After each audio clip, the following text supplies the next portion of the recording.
Welcome to Transformational Vedic Astrology. I'm Michael Mastro, and today we're going to talk about the chart of Carl Reiner, who passed away recently.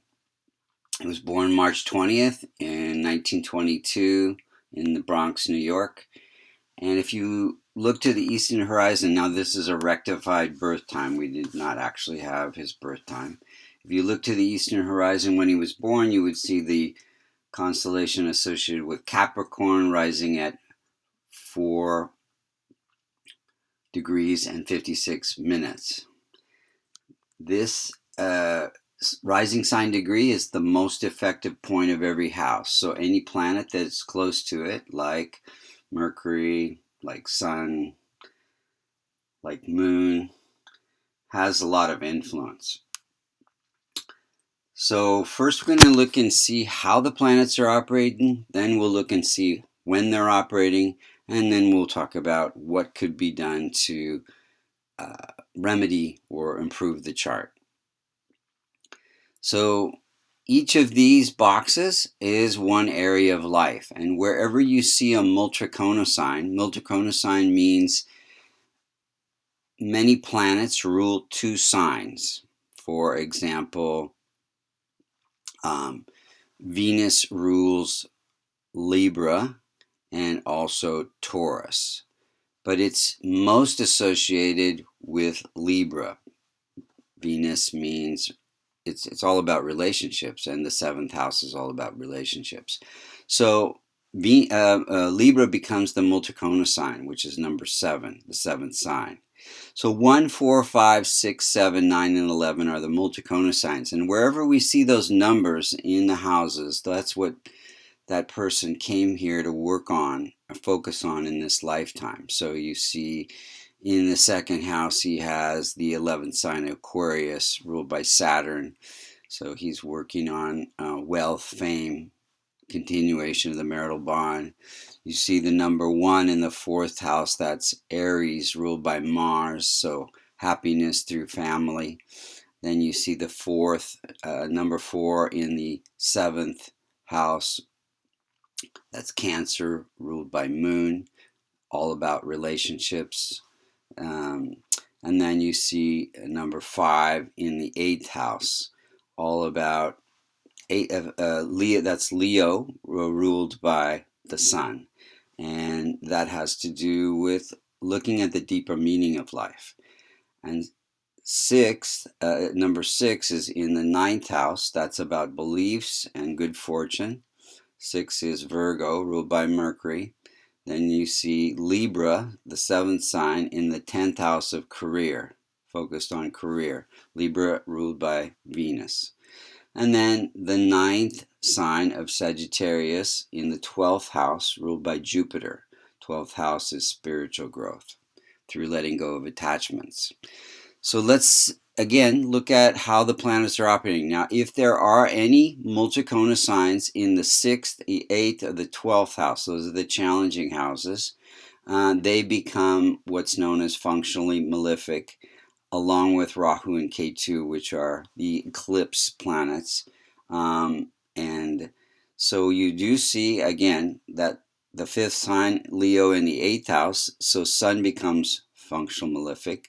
And then, again, Sagittarius in the 12th house, ruled by Jupiter. Jupiter becomes functional malefic. So it does not mean necessarily that they will always cause challenges, just if they are within 5 degrees through conjunction or aspect with another planet or the most effective point in the transit or the birth chart. So let's look at the planets themselves. Sun is at 6 degrees. Remember, we just said it was functionally malefic. It's close to the most effective point, so it has a lot of impact. And it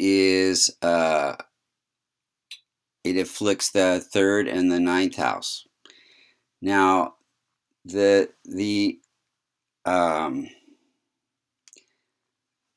house that it rules has to do with deeper meaning of life, which he was deeply affected by the Holocaust, and so he he researched the deeper meanings of life. But also, the eighth house has to do with being able to research roles that you're playing. He was an actor, a director, a screenwriter, and so he was able to separate himself from himself and actually take on these different roles that he was playing as a comedian as well. And so Moon is at 6 degrees. And so it is close to the most effective point as well. And it is ruling the house of partnerships and placed in the 12th house.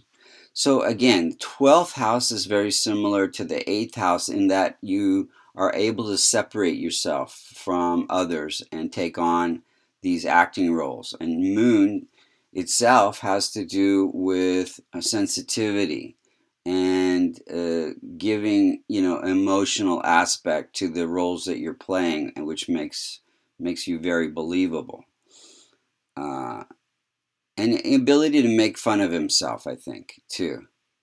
Now, he was responsible for, very early on, Mars is the house of happiness through family, and he was a very happy person. And I think it attributed to his longevity. He wrote several books about that. Mars is in the house of income.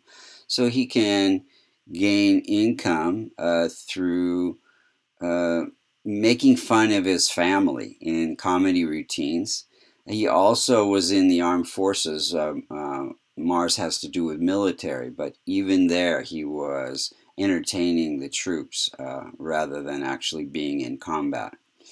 Mercury's at 9 degrees, close to the most effective point, and it is ruling that house of good fortune and beliefs.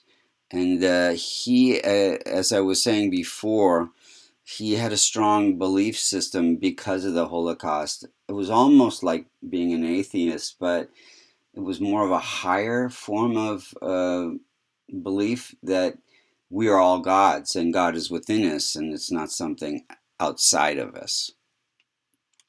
So Mercury is about communication. So he had good fortune through his ability to communicate in a funny way with wit and comedy.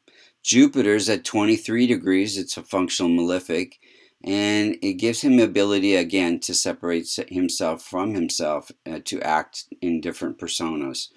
And he was kind of a political activist.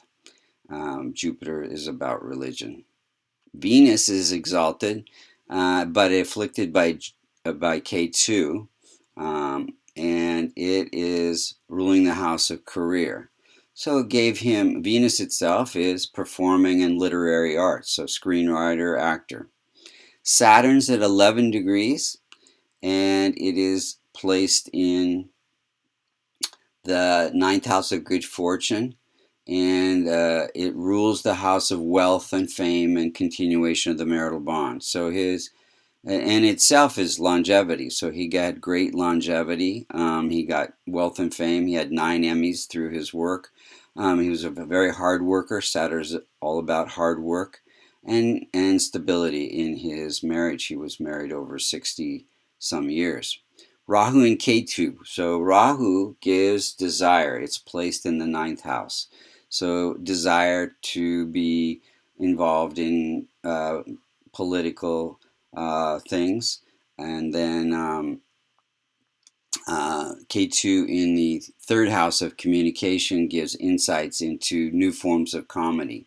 So again, he was really responsible for a new form of family comedy, making fun of finding little things in the family that we could all laugh about. Dick Van Dyke Show was one of the early creations that he was involved in, and he really influenced lots of actors and people like Woody Allen, Mel Brooks, Neil Simon. So let's look at the timing of events. He was married in 1943 during a Venus period. Venus represents wife. His wife died during a K2 period, K2 unexpected events, and also during that time that she died, the transit K2 was afflicting transit Venus, so causing death to the wife. He died in June 29th, 2020, during a Jupiter period, Jupiter representing ruling the house of end of life. And also, transit K2 was at the most effective point, and it was in the 12th house of endings and afflicting the 8th house of death. Mercury and Sun were right on top of each other, so afflicting health in the house of the 6th house of health. So thank you for listening to this transformational Vedic astrology characterization of Carl Reiner. Again, my name is Michael Mastro, and if you're interested in getting a reading, you can go to vastucreations.com under services. Thank you.